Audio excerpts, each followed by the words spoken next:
Quand la phrase comporte des signes de négation, elle devient une interdiction.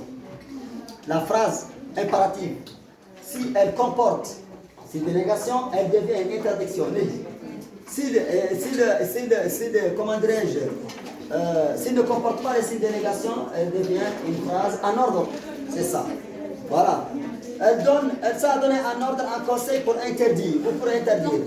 Fais tes devoirs. Silence. Hey, silence, suis au tableau. Hey, derrière, suis au tableau. Fais tes devoirs. C'est un ordre. Hein? Ou bien au contraire, ne fais pas tes devoirs. C'est une interdiction. Sortez de la classe. Sortez de la classe. C'est un ordre. Ne sortez pas de la classe. Hein? Voilà. Donc maintenant nous avons, ça c'est en ce qui concerne les types obligatoires. Maintenant nous avons le type facultatif. Facultatif, ça veut dire au choix. On peut faire comme on peut pas, on peut ne pas le faire.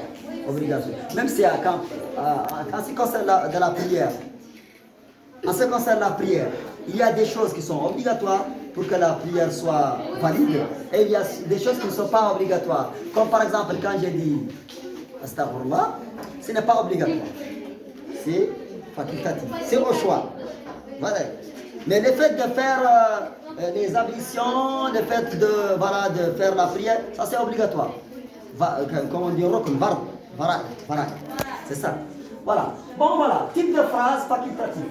La première, maintenant, s'il vous plaît, derrière, suivez au tableau parce que là, c'est extrêmement important. Ici, c'est un peu compliqué quand il s'agit de la voix passive. C'est la voix passive. Donc, voilà. Suis. Regardez, la phrase passive, c'est une phrase qui n'est pas obligatoire, mais on emploie dans nos discours, on l'emploie. Discours, ça veut dire khitab. Donc, selon la définition, elle s'oppose à quoi? Elle s'oppose à la phrase active. Donc, en français, nous avons deux phrases opposées. Vous avez la phrase, c'est une classe, la phrase active et la phrase passive. Dans la phrase active, nous avons un sujet, un verbe, un complément. Dans la phrase passive, le complément devient le sujet. Vous voyez, par exemple, quand j'ai dit « j'efface le tableau », j'efface le tableau, c'est une phrase active. C'est la forme active. J'efface le tableau, c'est moi, c'est sujet. Tableau effacé, verbe, tableau complément. Si je transformer la phrase en phrase passive, je dis « le tableau est effacé par moi ». Ouais. Le tableau ici est sujet, mais qui a subi l'action. Le tableau est effacé par moi. Par moi, c'est un complément d'agent. Ou bien quand je dis Ahmed a mangé un morceau de viande. Ahmed a mangé un morceau de viande. Vous voyez, Ahmed c'est un sujet, manger c'est un verbe, morceau de viande c'est un complément du nom. Voilà. Je dis le morceau de viande et manger, le morceau de viande c'est un sujet qui a subi l'action. Et manger ici le participe passé, toujours avec l'auxiliaire être. Par Ahmed devient complément d'agent. Complément d'agent. Ça existe même en arabe. Même ça existe en arabe. Par exemple, quand j'ai dit Akal al-waladu lahma. Akal al-waladu lahma. C'est en arabe. Quand je dis voix passive, je dis al-lahm ukila min qibali walad. C'est la voix passive. Donc lahma hon lahma. لحمة موقع من الأعراب لو شنو؟ لحمة بدل. Bon, je ne sais pas. En tout cas, j'ai dit, c'est la voix passive. Je voulais seulement vous rapprocher, voilà. Vous rapprocher le sens. Donc voilà. Quand j'ai dit, Ahmed a mangé de la viande. Oui, la viande est mangée par Ahmed. Par Ahmed ici, c'est un complément de quoi? Complément d'agent. Complément d'agent. Je bois de l'eau. L'eau est bue par moi. Oui. Donc quand je dis je bois de l'eau, je c'est un sujet, boire c'est un verbe, de l'eau c'est un complément d'objet indirect. Ça c'est à la voix active. À la voix passive, je dis l'eau est bue par moi. Par moi c'est un complément d'agent. Donc l'eau c'est un sujet qui a suivi l'action. Elle est conjuguée avec l'auxiliaire être. Toujours conjuguée avec l'auxiliaire être. À la voix passive, le verbe est toujours avec l'auxiliaire être. Vous voyez? Quand je dis Fatma lave les vaisselles. Lave les vaisselles. Ou lave les linges. Fatma lave les linges. Fatma c'est un sujet, lave c'est un verbe, le linge c'est un complément d'objet direct. À la voix passive, je dis les linges sont lavés par Fatma. Donc les linges c'est un sujet. Laver, le participe passé du verbe avec l'auxiliaire être. Et par Fatma, c'est un complément d'agent. Donc le complément d'agent, ça existe seulement avec à la phrase passive. À la phrase passive. Vous voyez? Donc c'est ça la phrase passive. Je vais vous dire ça. La phrase passive s'oppose à la phrase active. Bon. À la forme passive, le sujet subit. يتلقى الفعل. هو الذي يتلقى الفعل، ما هو اللي يفعل الفعل، بل هو يتلقى الفعل. À la forme passive, le sujet subit l'action. Ouais? Le sujet de la... Quittez. Donc suivez. Le sujet de la phrase active devient asbaha, le complément d'agent. Hein? De la phrase passive. Le complément direct de la phrase active devient asbaha, le sujet de la phrase passive. Hein? Le verbe est toujours conjugué avec l'auxiliaire être à la voix passive. À la phrase passive est toujours conjugué à la... Alors qu'à la voix active, c'est le contraire. C'est le contraire. Avec l'auxiliaire avoir. Quand je dis j'ai mangé de la viande, ça c'est avec l'auxiliaire avoir. Parce qu'ici, nous avons un sujet, un verbe, un complément. Mais à la voix passive est toujours conjugué avec l'auxiliaire être, la viande est mangée par moi. Regardez ici, nous avons la voix exemple. Ça c'est un exemple. La voix active. L'enfant, c'est un sujet. Mange, c'est un verbe. Une pomme, complément d'objet direct. Ça c'est la voix active. L'enfant, je peux dire, l'enfant a mangé une pomme. L'enfant mange une pomme. C'est la voix active. C'est comme on dit en anglais, active voice. Vous avez déjà vu ça? Active voice. Voilà. Donc, la voix passive, hein? Regardez, ici nous avons le sujet qui a fait l'action. Ici nous avons le sujet qui a subi l'action. Action. Vous voyez? L'enfant, sujet, mange, verbe, une pomme, complément, ça s'appelle la voix active. La voix passive, une pomme. La pomme, c'est la pomme. Et mangée par l'enfant. Donc par l'enfant, c'est le complément d'agent. C'est le ré, le sujet réel, c'est lui qui a fait l'action. Le complément d'agent ici, c'est lui qui a fait l'action. Alors que le sujet a subi l'action. Mais à la voix passive. Mais à la voix active, c'est au contraire. À la voix active, le sujet fait l'action sur l'objet.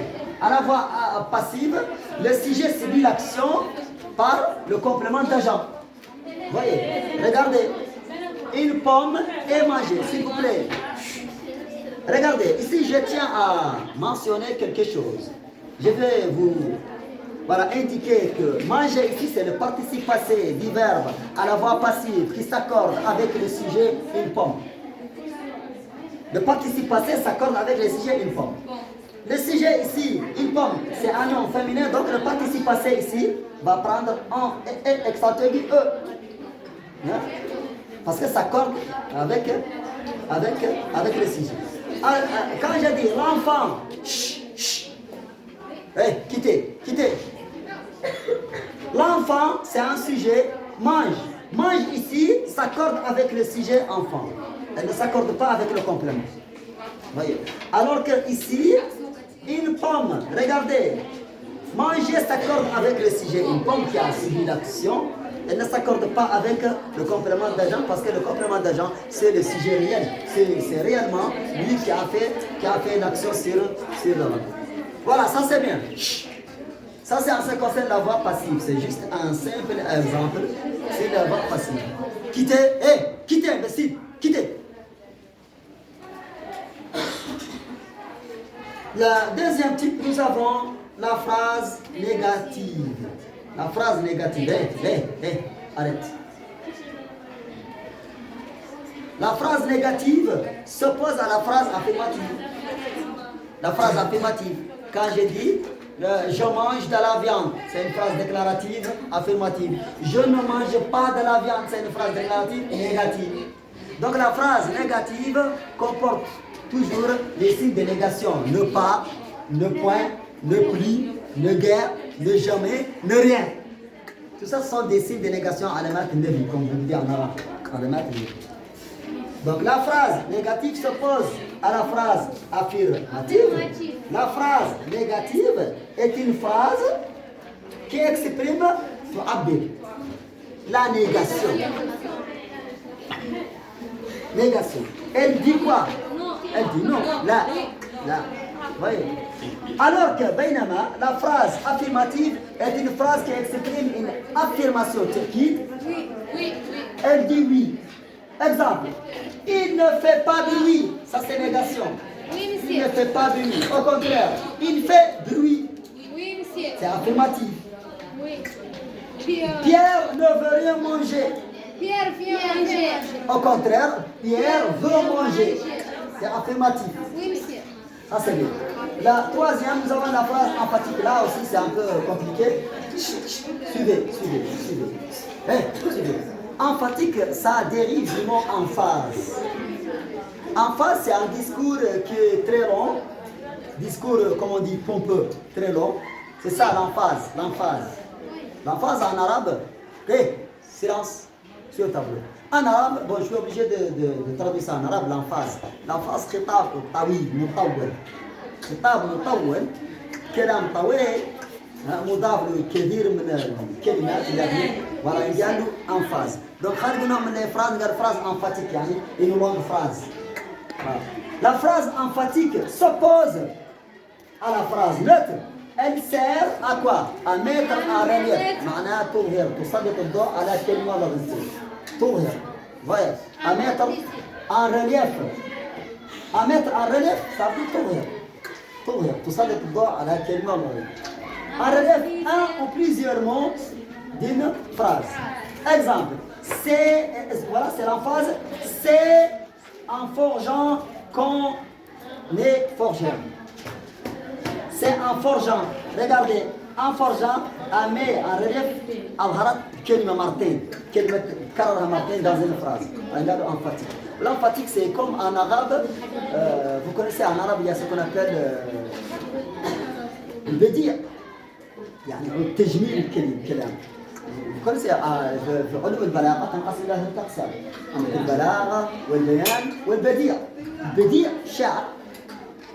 ان بويت يزين شعره يتم يضيف الناس من الاضافات. دونك لا يزين في الكلام نفس الشيء وهذا لا يعودش طويل كلام طويل. سي ان بو هذا قال l'emphase. L'emphase c'est ça le nom du كلام طويل. Donc, la phrase, c'est une phrase emphatique. Regardez ici, en forgeant, c'est en forgeant qu'on est forgeron. Hein? Au lieu de dire, je suis un forgeron, c'est tout. Alors, moi, ce n'est pas emphatique, mais je suis forgeron. Au lieu de dire, je suis forgeron, je dis, c'est en forgeant qu'on est forgeron. Pourquoi c'est la forge, le forgeron? Celui qui travaille avec le fer. C'est un forgeron. Non, le genre c'est le menuisier. Voilà. C'est un forgeron qu'on est forgeron. Ce que je veux découvrir, c'est, regardez, les deux. Ce que je veux découvrir, c'est le désert africain. الذي أو ما أريد أن أكتشفه هو الصحراء. سيلانس. هي